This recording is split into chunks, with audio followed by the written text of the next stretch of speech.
महत्त्वाचा कार्यकर्ता मेळावा संपन्न।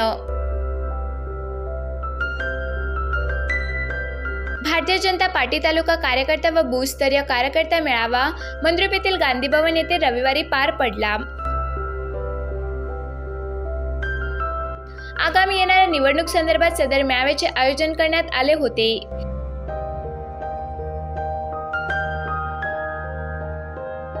माजी मंत्री तथा मध्य प्रदेशचे माजी खासदार जयभानसिंह पवया, खासदार जयसिद्धेश्वर महास्वामी, आमदार सुभाष देशमुख, बाजार समितीचे संचालक आप्पासाहेब पाटील वळगबाळकर, जिल्हा नियोजन समितीचे सदस्य डॉक्टर छनगोंडा हविनाळे, परिषद प्रमुख चांगदेव कांबळे यांच्या उपस्थितीत हा कार्यकर्ता मेळावा पार पडला।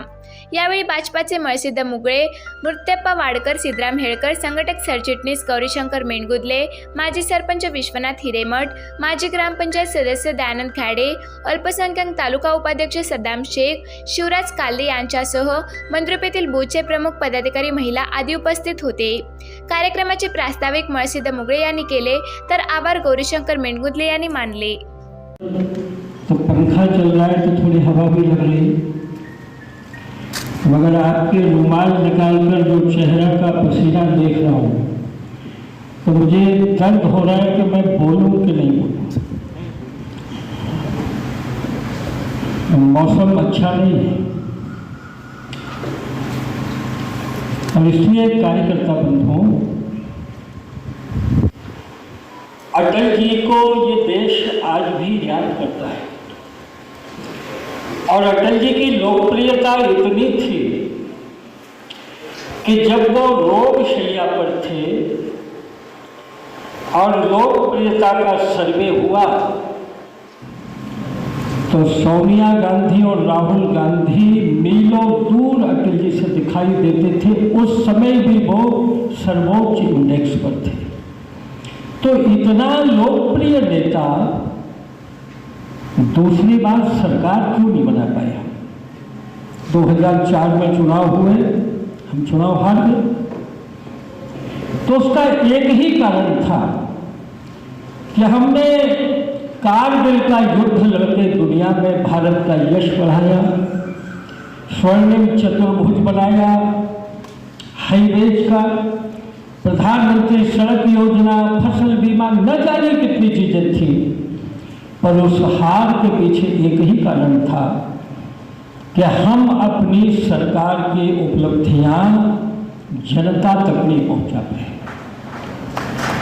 लोगों को हम एहसास नहीं करा पाए कि हमने ये काम किए हैं।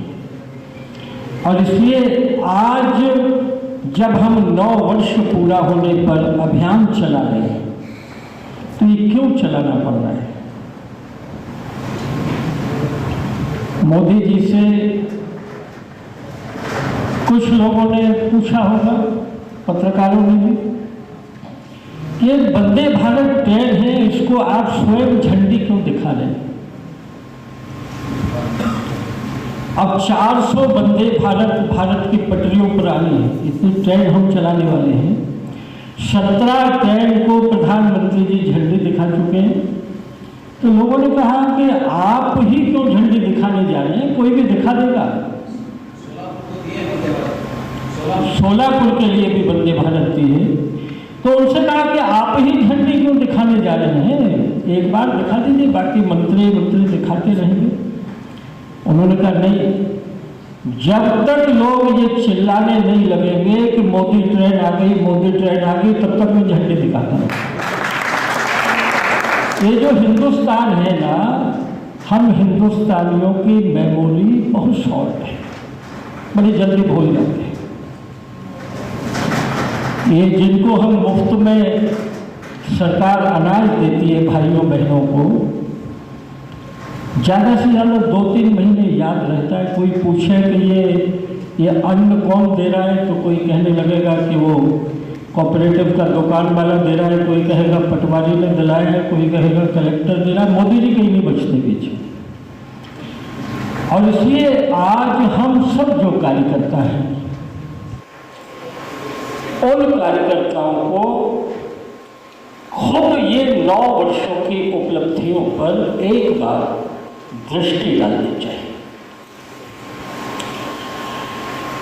ये हमारे भारत के चिर प्रतीक्षित स्वप्न पूरे होने का एक स्वर्णिम काल आया है।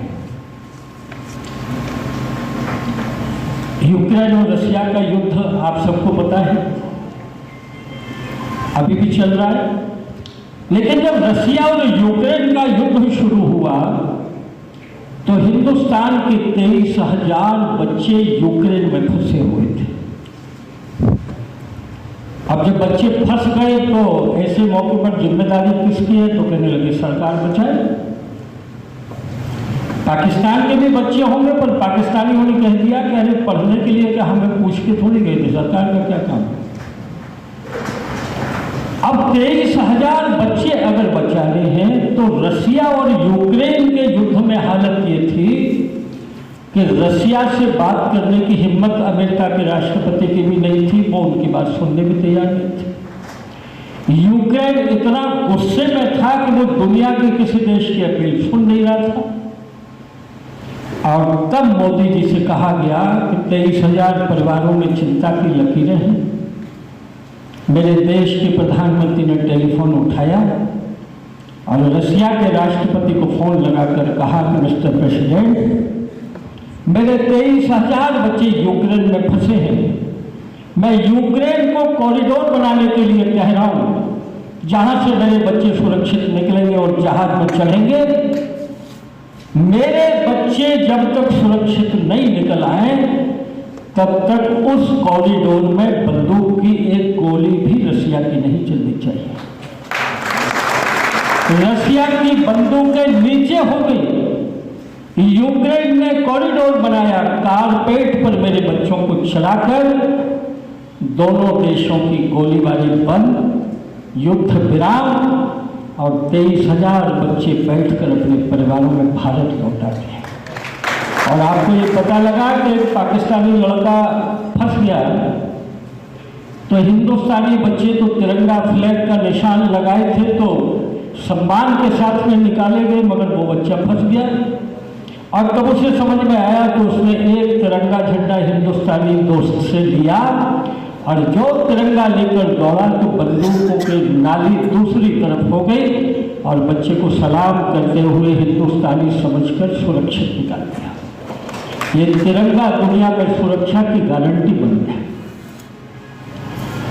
ये कोई मामूली घटना नहीं है। आज तक दुनिया का सरपंच अमेरिका को लोग मानते रहे थे। अमेरिका दादा है दुनिया का, कोई झगड़ा होता है अमेरिका से बात करिए। लेकिन आज दुनिया की कोई पंचायत नरेंद्र मोदी जी के बिना पूरी नहीं होती है। संसार में वो हालात पैदा है और इसलिए जब कोई सरकार जनता बनाती है तो दिल्ली की गद्दी से ये चाहती है कि संसार में हमारा सम्मान रहे। ये चिंता दिल्ली को करनी है। एक आयरलैंड है, बहुत बड़ा छोटा सा देश। लोकसभा के लोकार्पण के पहले आपने टीवी पर देखा, मोदी जी विदेश यात्रा पर गए और उस आयरलैंड का राष्ट्रपति जब लेने को आया, जहाज से मोदी जी उतरे तो एक राष्ट्रपति देश का भारत के प्रधानमंत्री को जब रिसीव करेगा तो हाथ मिलाएगा या गले मिलेगा। लेकिन मेरा सीना चौड़ा हो गया। मोदी जी जहाज से उतरते हैं और वो राष्ट्रपति चरण छूने के लिए मोदी जी के पैरों की तरफ आते हैं। इस गौरव की कल्पना कभी की हिंदुस्तानी ने? और ये जो करिश्मा था ना चरण छूने का, आपको पता है कोरोना का जब महासंकट भारत में था तो 9 महीने में दुनिया के किसी देश ने वैक्सीन इतने समय में नहीं बना पाई। हमने 9 महीने में हिंदुस्तानी वैक्सीन बनाई, 225 करोड़ लोगों को लगाई। लेकिन आपको ये पता नहीं होगा कि 100 देशों को जहाज में रखकर वैक्सीन मोदी जी ने बिना पैसे के भिजवाई इंसान को बचाने के लिए। वो जो राष्ट्रपति हैं उनके देश में उस समय इंसानियत को बचाने के लिए मोदी जी ने जहाज भर के वैक्सीन भेजी थी। और तब उन्होंने कहा था कि ये वैक्सीन नहीं है, ये भारत से हनुमान जी संजीवनी बूटी लेकर आए कि ऑस्ट्रेलिया का प्राइम मिनिस्टर अपने ही देश के मंच पर खड़े होकर हजारों लोगों के सामने कहता है मोदी इज द बॉस। धन्य है हीरा बाबा, ऐसा रत्न दिया भारत को। 200 साल अंग्रेजों ने हम पर राज किया, मगर उसी ब्रिटेन की प्राइम मिनिस्टर दिल्ली में आकर कहती है 21वीं सदी भारत की है। तो आज गर्व के चरम पर हम खड़े हुए हैं संसार में। हम 13 दिन जेल में कारावास में हमको रखा गया, बेइज्जत किया गया। तमाम कार सेवकों ने अपनी छाती खोलकर बलिदान दिया। कोठारी बंधु तो एक भाई जब गिरा गोली खाकर तो दूसरे ने सीना खोल दिया, और जब दोनों बेटा चले गए तो माँ ने गर्व से कहा तीसरा और होता तो रामलला पर नौछावर करते। ऐसा राम जन्मभूमि आंदोलन जो बाबर के द्वारा गिराए जाने के बाद 500 साल से स्वप्न था इस देश के राम भक्तों का कि एक विदेशी की विजय का चिन्ह भारत में खड़ा हुआ है। बाबर की विजय का चिन्ह था।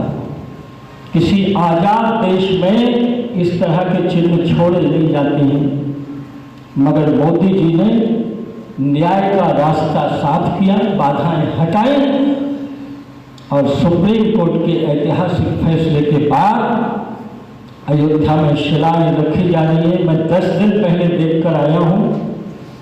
ये एक एक शिला रखी जा रही है तो देशद्रोहियों की छाती पर शिला पड़ती है। बहुत दर्द हो रहा है भारत विरोधियों पर। 14 जनवरी से 28 जनवरी के बीच 2024 में आपको खबर मिलेगी और आप टीवी पर लाइव देखेंगे कि भव्य राम मंदिर में रामलला जी का अभिषेक हो रहा है। ये भारतीयों का स्वप्न था। देखो जब नहीं बना था तो हम नारे बड़े जोर जोर से लगाते थे, और जब बनना शुरू हो गया है तो हम हिंदुस्तानियों की आदत है कि हम घोड़ा बेचकर ऐसा सोते कहते हिंदुत्व का काम हो गया, अब छुट्टी करो। अब मोदी जी का काम है मंदिर बनाए, लेकिन एक छोटा काम नहीं है, देश का स्वाभिमान जागा है। पहले के प्रधानमंत्री शर्माते थे भैया दर्शन करने में कि कोई हमको कम्युनल न बोल दे, लेकिन हिंदुस्तान में हमारे जो मान बिंदु हैं उन सब का पुनरुद्धार हो रहा है, और कल्चरल टूरिज्म दुनिया का बढ़ रहा है। काशी विश्वनाथ कॉरिडोर बनने के बाद में विशेष दिनों पर 5-5 लाख टूरिस्ट काशी में आ रहे हैं, जिसमें विदेशी घूमते दिखाई देते हैं। बौद्धा सर्किट बन रहा है, केदारनाथ कॉरिडोर बन गया, रामायण सर्किट बन रहा है, और इसलिए भारत में सांस्कृतिक टूरिज्म इतना बढ़ा है कि रोजगार भी बढ़ा है और भारत के प्रति आकर्षण भी लोगों में बढ़ा है। 370 की बात महाराज जी ने आपको बताई। बड़ी हमको धमकियां दी जाती थी। महबूबा मुफ्ती कहती थी 370 हटी तो आग लग जाएगी, पाकिस्तान हमला कर देगा। फारूक साहब कहते थे कश्मीर में तबाही हो जाएगी। भाई साहब, कलम की एक नोक से 370 का कलंक भारत माता के माथे से धो दिया गया। महबूबा मुफ्ती और फारूक अब्दुल्ला को अमित शाह जी ने कश्मीर में मेहमान बना दिया। नजरबंदी में गए तो ये सोच के गए थे कि चिकन बिरयानी मिलेगी, मगर दोनों ही नेता शाकाहारी होकर लौटे ही 370 खत्म हो गया। तो 370 खत्म हुई कि नहीं? इसलिए मोदी है तो कुछ भी मुमकिन है। 170 देशों के समर्थन से योग दिवस संयुक्त राष्ट्र संघ ने माना कि नहीं माना? 21 जून को जब प्राणायाम होता है अंग्रेजों की भी देश में और ओंकार की ध्वनि निकलती है, तो कहिए भारत विश्वगुरु बनने की ओर बढ़ रहा है कि नहीं बढ़ रहा है? ये कदम बढ़ रहा है। और इसलिए गरीब कल्याण, भारत का आधारभूत विकास, नौजवानों को रोजगार, मोबाइल 97% भारत में मैन्युफैक्चर होने लगा है। पहले हमको 90% बाहर से लेना पड़ता था। एक क्रांति नहीं है क्या? अब हम दुनिया को बेच रहे हैं और इसलिए डेवलपमेंट के मोर्चे पर भी आज कोई सवाल उठाने वाला नहीं है। और सबसे बड़ी बात मैं आपको ये कहूँगा कि इन सब उपलब्धियों से भी बड़ी उपलब्धि ये है कि कोयले के भ्रष्टाचार से घिरी हुई कांग्रेस की सरकार के बाद 9 साल की जो सरकार हमने अभी तक दी है, मोदी जी पर दुनिया के विपक्षी कुछ भी कह सकते हैं, मगर कोई माई के लाल की हिम्मत नहीं है जो बेईमानी का एक दाग लगाकर नरेंद्र मोदी पर दिखा दे।